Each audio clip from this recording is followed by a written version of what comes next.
Le risque comme loisir est un phénomène moderne. Mais une telle recherche du risque demeure un trait unique à l'homme. Aucun autre animal ne met sa vie en danger, seulement pour le plaisir.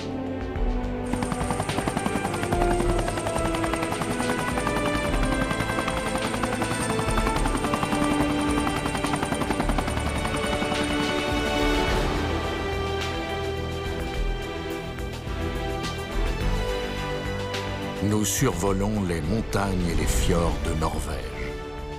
Pour les base jumpers, l'endroit est mythique. Le base jumping est du parachutisme pratiqué depuis un point ancré à la terre. Pont, édifice, falaise.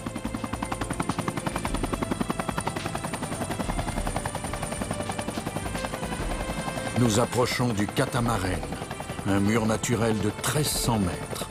3 fois la hauteur de l'Empire State Building.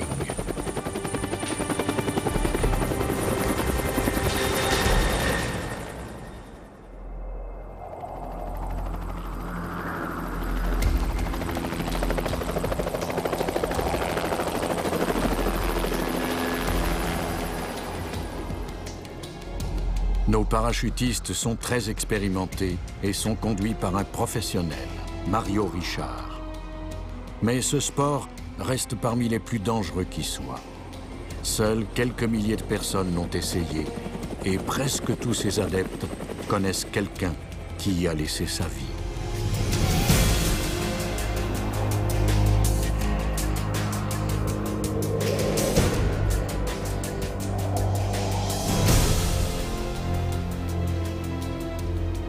À la différence des parachutistes, les base jumpers n'utilisent pas de parachute de réserve.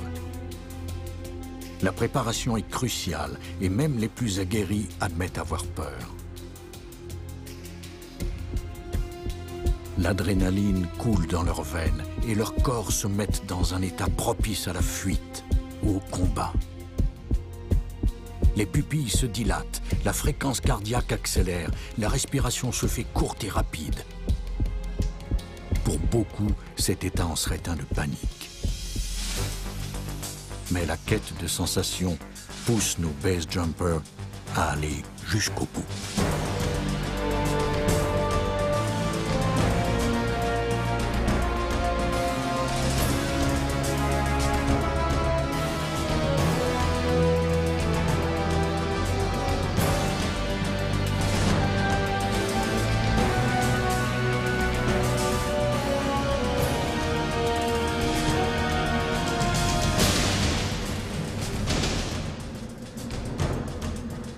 Ce sont là des gens ordinaires.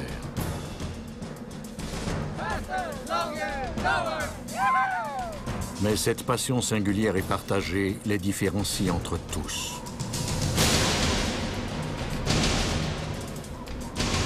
Du haut du catamaran, une chute libre peut durer jusqu'à 28 secondes. Mais pour tomber aussi longtemps, il faut s'éloigner de la falaise et éviter un talus qui laisse 1,5 secondes de marge de manœuvre. Nos sauteurs ont vu là un défi irrésistible.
La récompense est d'abord physiologique.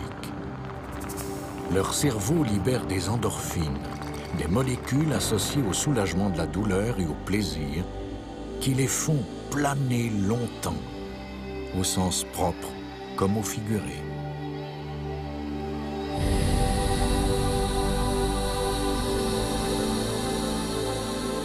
Beaucoup s'accrochent à cette sensation et ne désirent que recommencer.